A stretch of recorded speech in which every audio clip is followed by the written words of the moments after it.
Buerki, international book writing expert, author and life coach. And I'm so excited to have Anji Hallewell from Singapore with me. Anji is a career mastery and success specialist who over the last 16 plus years has worked with some of the world's biggest brands such as Mediacom, National Geographic or Fox in a variety of talent development roles. After spending years mastering the impact of behavior on human potential and personally experiencing some of the high-pressure challenges ambitious professionals face, Anji discovered that self-mastery was the key to achieving natural success. She has worked with professionals to achieve promotions, attract dream jobs, find their calling, set up businesses, win industry awards, and most importantly, find career fulfillment. As Singapore's top 19 career coach, Anji now runs an international coaching and mentoring academy to supercharge careers. So I'm so excited to have Anji here. Welcome to the show. Thank you. Thanks for the warm welcome. Good to be here. So shall we jump right into your story? What has been the turning moments in your life, Anji? Oof. I'm not sure we have long enough for all of them, but there was definitely one period of time that I really felt like there was so many things telling me that I needed to change things, that I just had to pay attention. You know, sometimes life comes along and it gives you a little mild tap on the shoulder to try and grab your attention.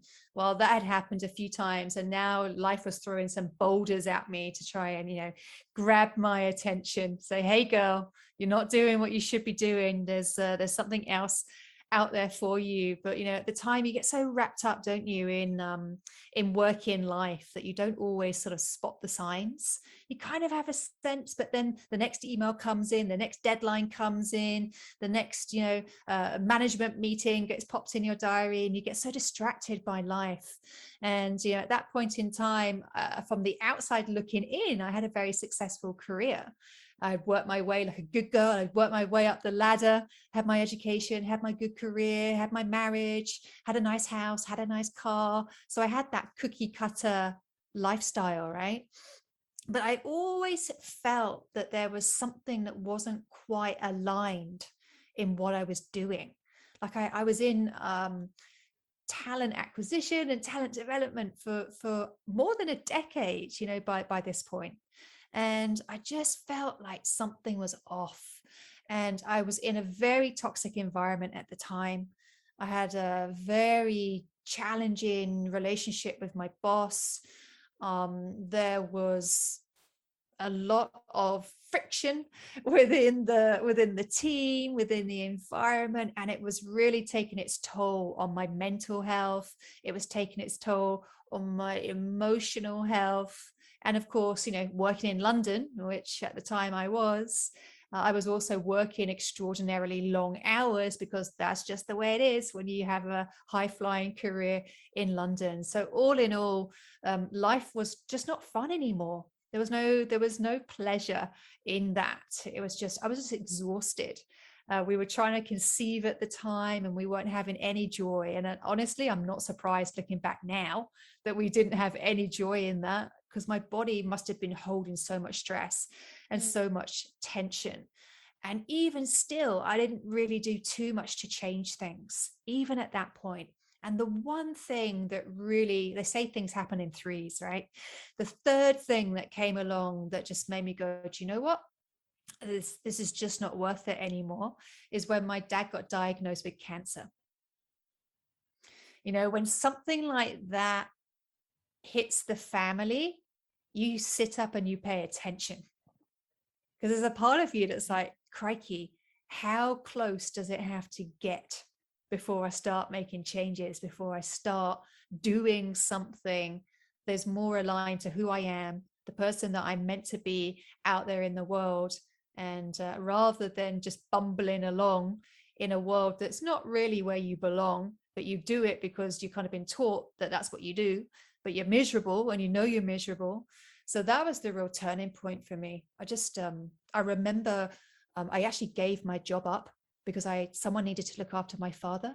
My mother couldn't take any more time off work. My sister couldn't take any more time off work. They were both self-employed, so that was really important for them to still have some income coming in. And I was like, you know what, I'm done with this. So I gave up my job and I just took care of my father, taking him to and from all his hospital appointments. And I remember there was one day that he was so ill from all of the chemo, from all of the medications that were just being pumped through his body, that he didn't even want to get into the car. Like, he didn't feel that he could actually hold it together. He felt very nauseous. He was worried that, you know, whilst we're on the motorway, we would need to stop the car and it would be really difficult. But anyway, I persuaded him to get in the car and that he needed to go, and the best place for him was the hospital and not being at home with me. And he was so ill that they actually just kept him in.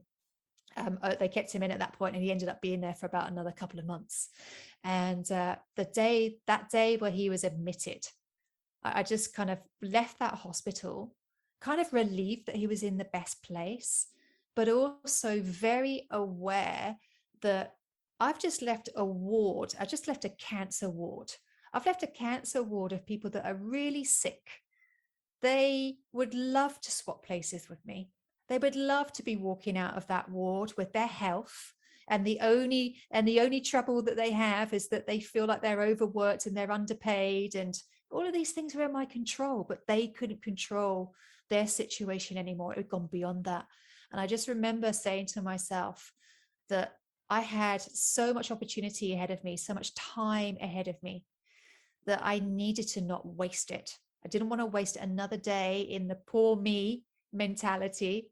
My life is so miserable, and actually just see the opportunity that lied ahead for me. And I just made a promise to myself that day that I didn't know how I was going to do it, but I just made a promise to myself that day that no matter what, I'm just going to live my life to the fullest. I'm going to find whatever lights me up. I'm going to live to its fullest potential. And where did you start? Which were the first steps you took along this way? Yeah, it's funny when you make a commitment to yourself like that. Isn't it funny that you then start to see things, you start to meet the right people, like suddenly you're like, oh, hang on a minute, I was just thinking about I needed to change stuff in my life, and then so and so popped into your life. And we had a new guy that started at work, and he actually ran an inspirational, I guess it was a bit like a TED Talk kind of thing, but I don't think TED was really big back then, and not yet anyway. And it was a bit like that. It was like a series of 10-minute talks of people and their life stories. And he was like, oh, you should come along, you should come and check it out. So I went along to it. It was a really awesome night. It was great to see what he was up to. Very, very positive guy, very great character, very, very magnetic, you know, in positivity, and just a nice guy to be around. So I wanted to go and check it out. And one of the people that was speaking was actually a personal development mentor called Ryan Pinnock. This is back in the UK. And he was talking about something very similar to what I was experiencing. And I was like, I need to work with this guy. I need to like grab this guy as soon as he gets off stage. I need him to help me. So I started, I guess, from a coincidental meeting with somebody that was going to really be very crucial to my own personal development, of being able to create enough awareness for me to start making some bold and brave changes that needed to be, let's face it, that needed to happen in my life. What kind of changes?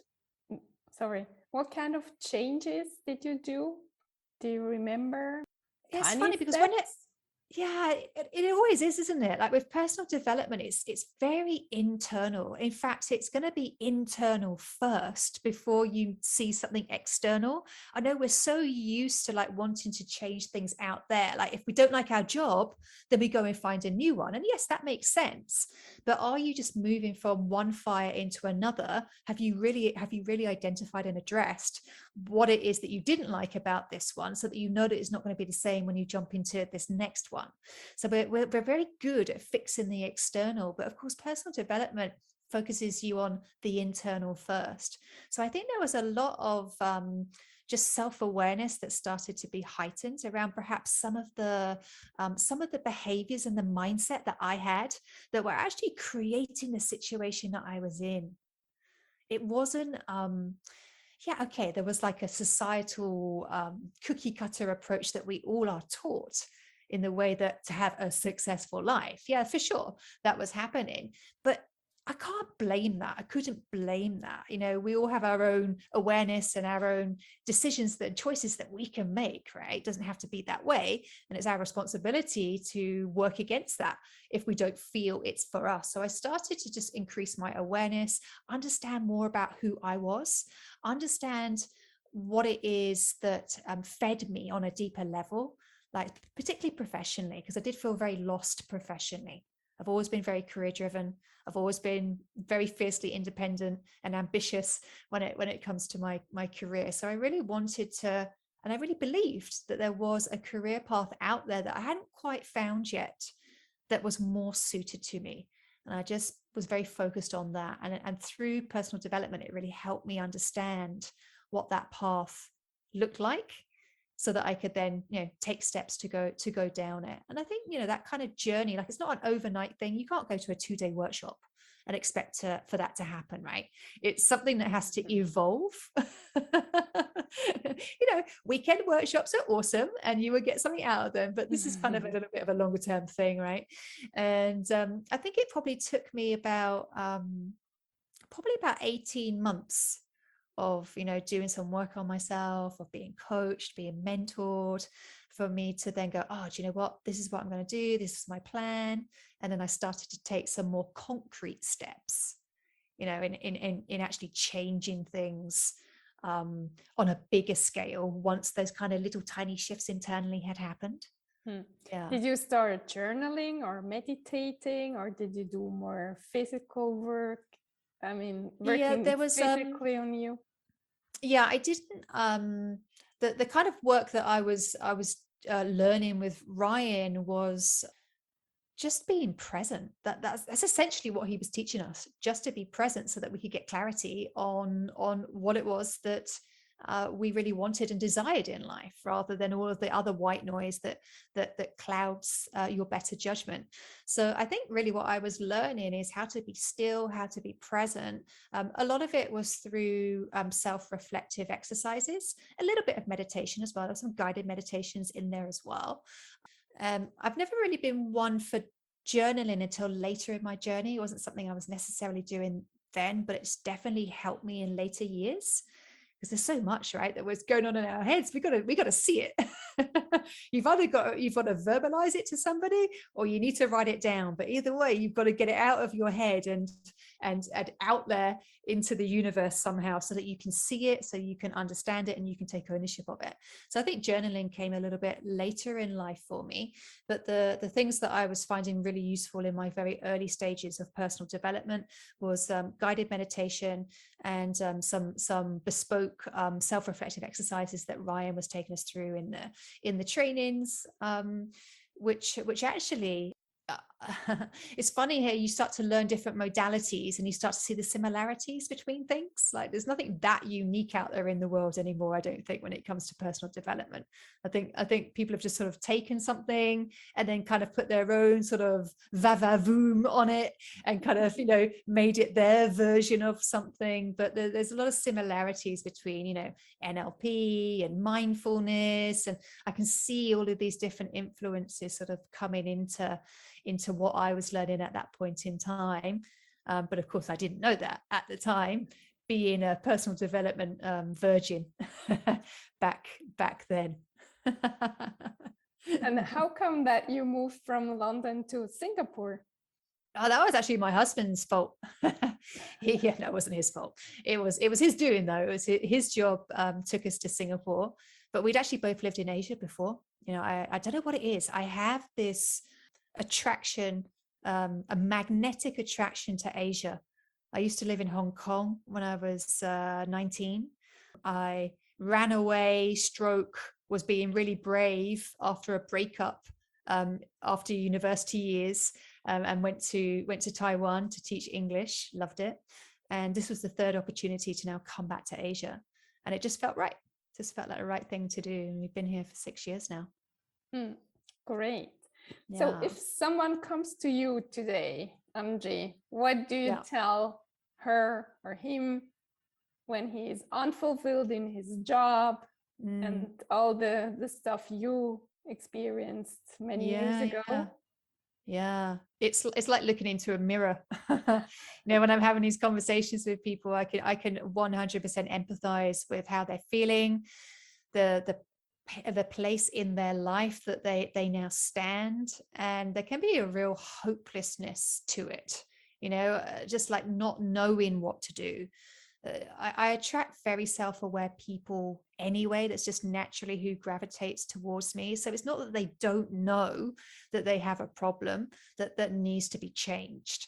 And they do, to some extent, understand, what is causing that problem, but they don't know how to get out of it. They haven't got the tools, they haven't got the techniques, they haven't got the strategies to be able to apply to empower themselves to step out of the situation that they find themselves in.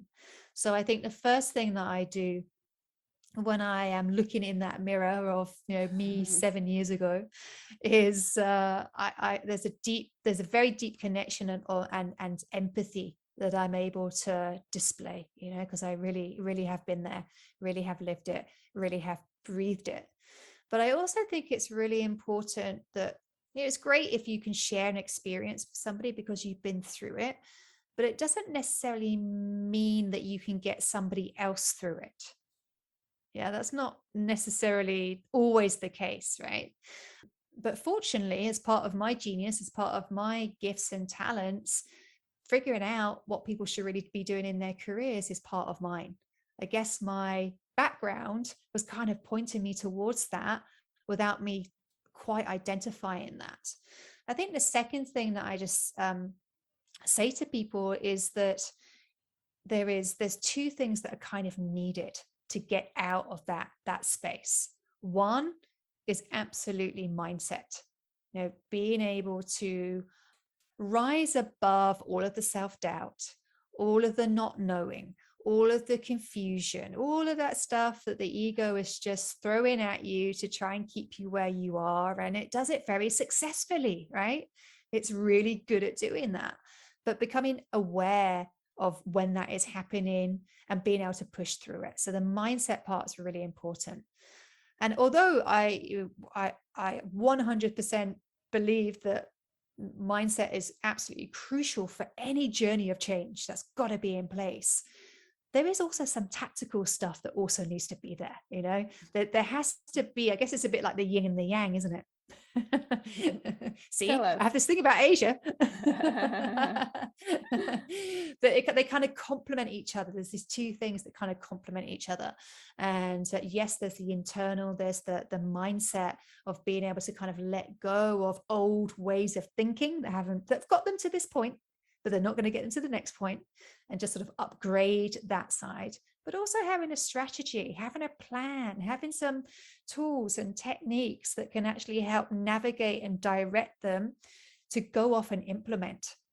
Yeah. And you can't have one without the other, because let's say, I worked with a lady who didn't believe that she had any talents, which is normal. People are like, oh, I don't know if I have a talent. I don't know if I have a genius. I'm like, yeah, we'll figure that out. Don't worry. Let's not get too stuck on that. And anyhow, she was just retrenched from her job. This is last year, just when COVID started. And we started to look at what her genius was, what her strengths were, what her skills were. And it turns out that she had this thing.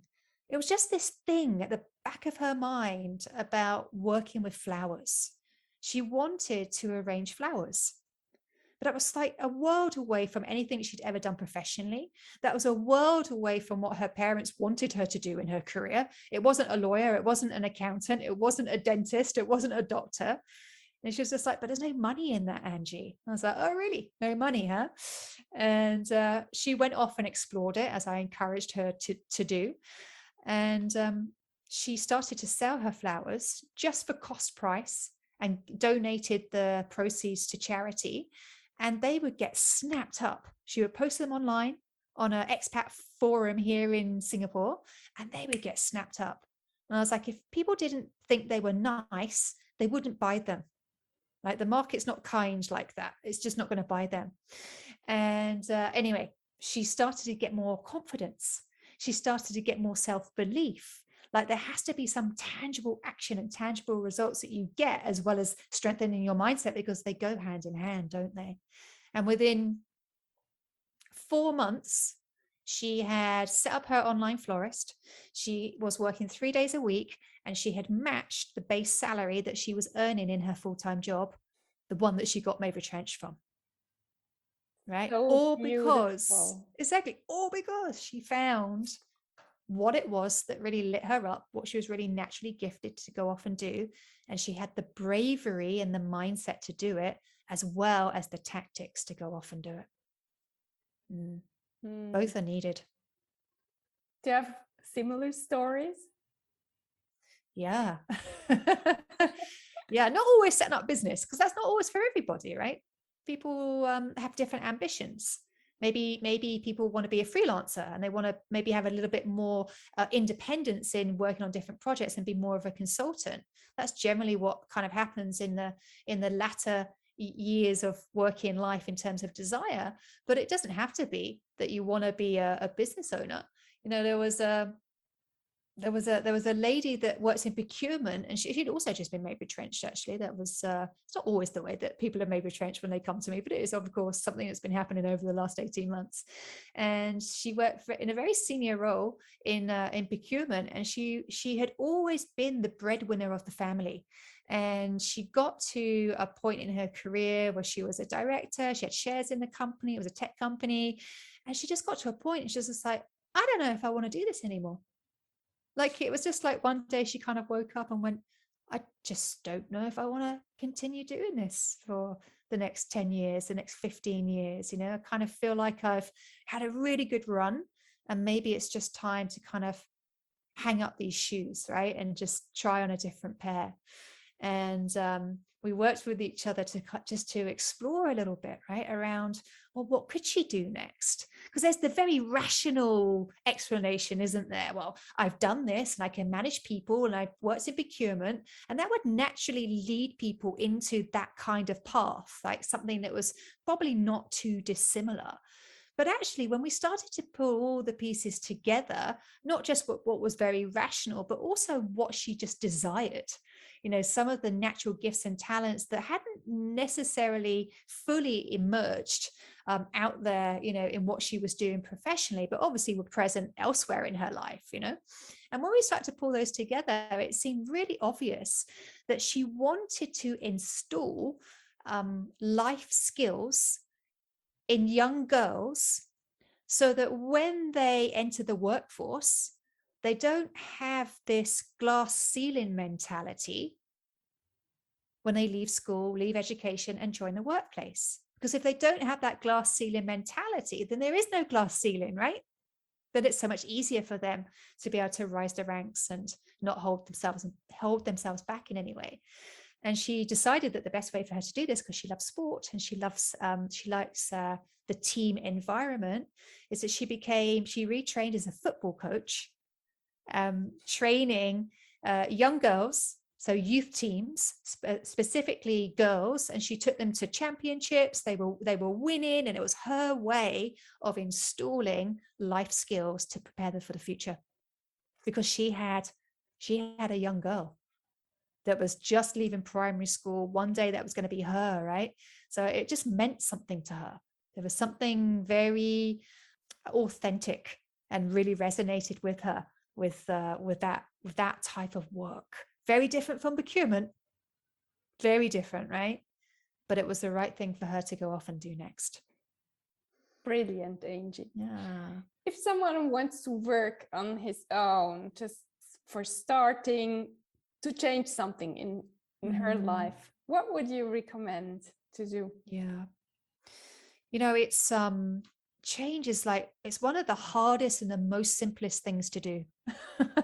It's really, there's one side of you that's like, oh, this would be amazing if I did this. This would be amazing if I could get a leadership role. This would be amazing if I could do something that I love doing. It would be amazing if I could set up a successful business. There's always that like heart's desire. It's like, oh, wouldn't it be amazing? And there's an excitement, isn't there, around that? But then there's always this other side. It's like, yeah, but it's going to be really hard. Now's not the right time to do that. Well, do you have enough money? What if you fail? And then this other side starts to kick in. And it really is a battle of will between those two sides of us. Do we listen to our authentic side? Do we listen to our heart? Do we follow what we really want to, what we're naturally gravitating towards? And we know will bring immense joy, if we pursued it and we were successful at it. But there's this other side that really is a dampener to all of that. It's that fire in our belly that we get. It's like it comes along with a big watering can and it just wants to put out that fire so that we don't do anything. And I think there's a question that I think is a very powerful thing to ask yourself, not just like a pie in the sky thing. Sometimes we say we want stuff, like, oh, well, I don't want to work. I want to marry a rich man. Now that's like probably just a backhanded joking comment because you think life will be easier, but it's not really what you want to do, right? It's not why you've been put on this earth. There is some gifts and talents and reason why you're on this earth, right? So maybe you just want to be doing something that lights you up and that you're going to be successful at it. Maybe that's the ambition, but you just don't believe it's true, right? But I always say that why don't you just ask yourself, if I could only be successful, yeah, if I could, success is the only outcome here. If I could only be successful, what would I love to be doing? And the answer is going to be something from your intuition, isn't it? It's going to be something from your essence, from your authenticity, from your soul, whatever you want to label this thing as. Maybe it channels down from a higher purpose, if that's what you believe. But whatever we call it, we know it to be our inner voice. We know it to be our inner knowing. And we can never go wrong if we listen to our inner knowing. So I think for people that are really thinking about change, it's a mastering the art of listening to your inner knowing. And you can start by asking yourself, if I could only be successful, would I do this? And if your inner voice tells you what to do, but you're afraid, what would you recommend? But it's okay to be afraid, right? It's okay to be afraid, but stick to what you know to be true. If it's something you actually want, then pursue it. What do you have to lose? Because in not taking action, you've actually already failed. It's just that nobody else knows about it. So we're just kidding ourselves, really, right? Oh, I'm worried about failing. It's just like, if you want to do something and you're not bold enough to take action on it, you've actually already failed because you haven't started. But just start with one small thing. The way to push through fear is to just get started with one small piece of the puzzle. If you want to switch careers, but you don't know what you want to do, then just start Googling stuff. Start watching some YouTube videos, start reading some books about it. It just starts to, one thing leads to another, connections are made, and it will lead you further down a path that you were perhaps a little bit too scared to start walking on. But if you take it just one tiny step at a time, then it becomes a little bit more manageable. It's more palatable. It's just easier, right? It's like, oh yeah, I could read a book. Oh yeah, I could do a Google search. Like those things, they're not scary. But it would get you closer. Wow, great, Anji. Where can people reach you? So the best thing to do is check out my website, which is naturalgeniusacademy.com. You can check out a little bit more of what I do on there. And if people are thinking of a career change and needing some career guidance, then there may be an opportunity for us to have a complementary strategy call, and you'll see that on the website as well. But that's the best place to find me. And the second place, if you're active on LinkedIn, then I am very active on LinkedIn as well. So you can always connect to me. I will accept all connections. Great. One last word, Anji, for our audience. What would it be? I feel like we have to share wisdom from our own experiences. That's the only place it can come from, right? And I just feel that I wasted so much time knowing that I was miserable and didn't do anything about it. Whereas if I'd taken action earlier and actually started to take steps to do something about it earlier, I would have had so much more time to enjoy of what I'm doing. And that's not just me, that's the same for anybody. So I think my kind of parting word to those that are listening today is that surely it's better to try things out and just have a bunch of, oh, well, at the end of your career, at the end of life, when you're retiring and in your rocking chair, thinking about how what you have been doing and how you lived your life, rather than have a bunch of, oh, I wish I'd been brave enough. I wish I had done that. I would much rather not have those regrets and just have a list of, oh, wells, I tried that. It didn't work, but I moved on to something else, rather than a whole bunch of regret and I wish, because I wasn't brave enough. And I think that's something that will resonate with a lot of people, because it is fear that holds us back, isn't it, from all of these things. So next time you get scared about something, ask yourself, is this going to be an I wish later in life? I wish I'd been brave enough to do this. And if it is, you just got to suck it up and do it. You just got to do something. Wonderful. Thank you so much, Anji, for sharing all your wisdom. Oh, you're so welcome. So welcome. Pleasure.